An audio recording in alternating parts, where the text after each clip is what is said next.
Welcome to Moonlight Recaps, where we specialize in sci-fi movie recaps, film recaps, and do an in-depth analysis to give you story explanations, movie explanations, and full movie retellings. Today's movie recap is Iron Sky. Let's dive in. In 2018, an American spacecraft named Liberty lands on the moon's surface. After touchdown, the ship unveils an election campaign poster for the current US president, a publicity stunt to boost her re-election. The mission's two astronauts, Sanders and James Washington, step out onto the lunar landscape. Sanders' task is to inspect the moon's surface for valuable chemicals. While doing so, he discovers the presence of helium-3, a rare and powerful isotope. Excited by his find, he wanders further from their ship, losing contact with mission control. To his astonishment, Sanders stumbles upon a massive helium-3 mine teeming with workers. Meanwhile, James waits near the spacecraft, growing concerned about Sanders' silence. Sanders tries to signal James to come and see the mine, but a person wearing a Nazi armband suddenly appears and shoots Sanders dead. Horrified, James attempts to flee back to the ship, only to witness it being blown up by the same assailant, cutting off any chance of returning to Earth. He collapses, surrounded by people adorned with Nazi armbands, and is taken through well-built roads deep within the mining base. The entire base is revealed, unmistakably shaped like a swastika.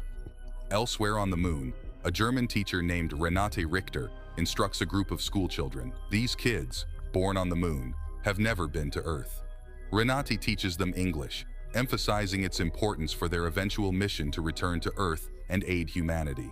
As it turns out, when the Nazis were defeated at the end of World War II, some of them escaped to the dark side of the moon to avoid capture and death. These soldiers created a secret colony on the moon, living in complete secrecy for generations. The Nazi soldiers take astronaut James to their base, presenting him to Nazi commander Klaus Adler. Adler brings James before their leader, Wolfgang Kurzfleisch, who is referred to as the Führer by his followers. Meanwhile, on Earth, the US president discusses the campaign's failure with her campaign manager. She had chosen James for the mission because he is African American and hoping to gain more African American votes in the upcoming election. Now, she demands her manager do whatever it takes to cover up the mishap. Back on the moon, Adler brings Renate to speak to James in English. It becomes clear that Adler and Renate are in a relationship. Seizing an opportunity, James attacks the German soldiers and frees himself from captivity. However, he remains trapped in the base, unfamiliar with the layout. In his escape attempt, he accidentally knocks out Adler and encounters a surprised Renate near the airlock.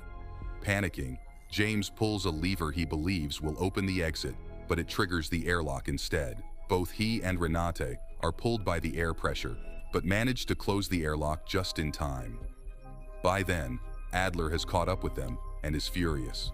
Adler points his gun at James, ready to shoot, but stops when James mentions he knows the US president. Curious and seeing an opportunity, Adler decides to extract information from James and sends him to Dr. Richter's laboratory. Adler and Dr. Richter are intrigued by James's cell phone, asking him what it is. James explains it's a phone, similar to their computers. Dr. Richter laughs in disbelief, as the Nazis are far behind in technology. Dr. Richter shows James a huge machine, claiming it's their computer, and dismisses the cell phone as too tiny to be one.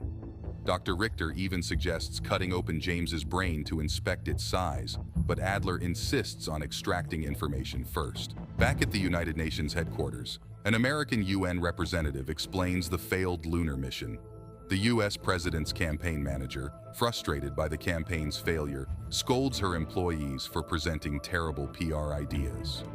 Meanwhile, at the moon base, Adler visits Renate in her room to propose marriage, referred to as a legal union, on the moon. He presents her with a certificate confirming their DNA matches 97%, expressing his desire to produce perfect offspring with her. Adler aims to become the most powerful person on the base and eventually rule Earth. Elsewhere in the base, we see the lunar Nazis' secret project, the battleship Götterdämmerung, under development for 40 years.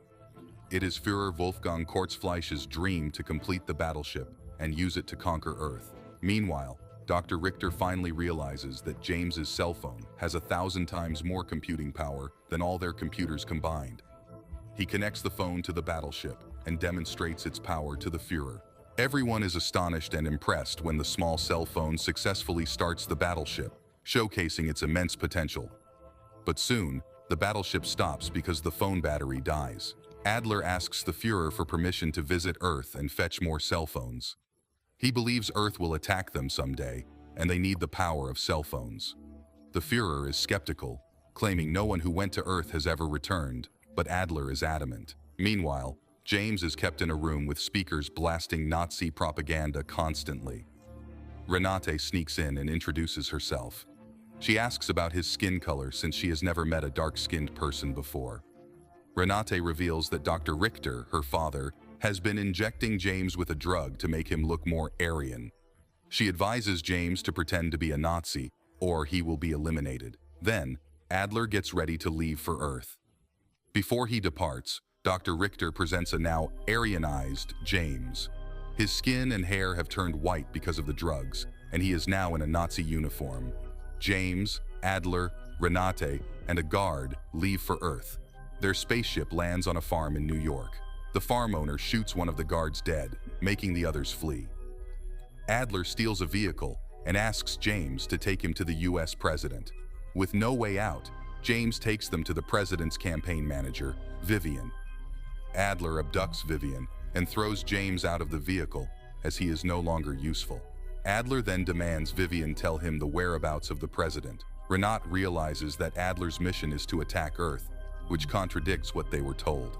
She tries to retaliate, but Adler forces her to recite what she always tells her students. Renate starts reciting a monologue about their aim to bring peace and prosperity to the world. Vivian is impressed by Renate's speech and devises a plan to use her to boost the president's re-election campaign. She takes them to meet the president, who approves the idea. They launch a campaign using Nazi-style propaganda to get the president re-elected, and it works. Adler and Renate enjoy their time on Earth so much that they forget their original mission. Meanwhile, James protests alone on the streets about the Nazis on the moon. Days pass, and Renate continues working for the president. One day, she meets James, and they go to a theater to watch a Charlie Chaplin movie. After the movie, Renate realizes the true horrors of the Nazis. Meanwhile, Vivian begins to develop feelings for Adler, finding him charismatic. They start making out as they walk into Adler's office. During their intimate moment, Adler reveals his plan to invade Earth after eliminating the Führer on the moon. Suddenly, Adler looks up and sees the moon Nazi Führer and his men in his office. They have come to Earth to find out why Adler is taking so long to retrieve the computers. Führer, knowing Adler's plan, takes both Adler and Vivian hostage. At that moment, Renate bursts into the room and confronts Adler about his mission. She denounces Nazi propaganda, finally realizing that Adler was wrong all along. Führer decides to kill everyone in the room, but Vivian manages to grab a gun. She swiftly kills Führer and his men. Adler, noticing Renate's newfound empathy for Earthlings, accuses her of betraying the Nazis and prepares to kill her. However, James arrives just in time and helps Renate escape. Adler steals Vivian's iPad and declares himself the new Führer. He takes the former Führer's spacecraft to Earth's orbit, leaving Vivian behind. From there, he launches an invasion of Earth using a fleet of space zeppelins and flying saucers. They wreak havoc, destroying the Statue of Liberty and much of New York City. Renate, witnessing the destruction, devises a plan to return to the moon base and bring the battleship Götterdämmerung to fight the Nazis.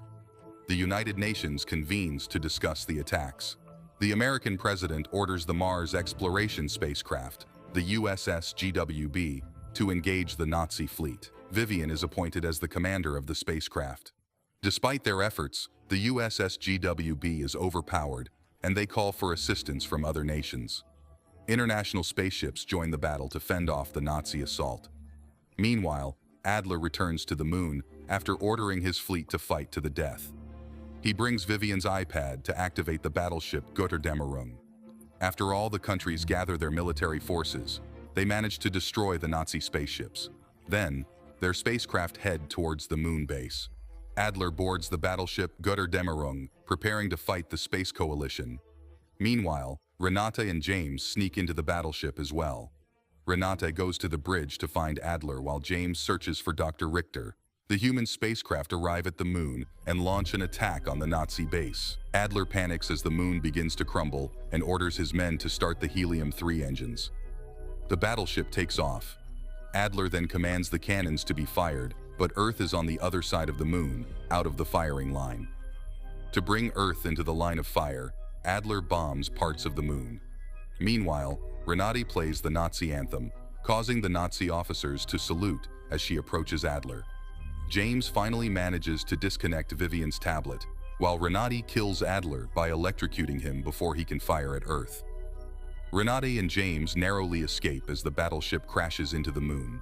The US president congratulates Commander Vivian on their victory, but Vivian accidentally reveals the presence of large tanks of helium-3 on the moon. All the UN representatives from different countries hear this and want to claim the helium-3 for themselves, as it can supply energy for several years. The UN members argue, and the fleet of spaceships that were working together turn against each other, launching missiles and causing chaos again. On the moon base, Renate walks into her old classroom, where the survivors of the base are waiting. She tells them they can rehabilitate on Earth in peace. She then reunites with James, who has regained his natural complexion. The two finally kiss. The movie ends as the camera zooms out, showing the half-broken moon. Thanks for watching, and don't forget to subscribe to our channel for more amazing recaps.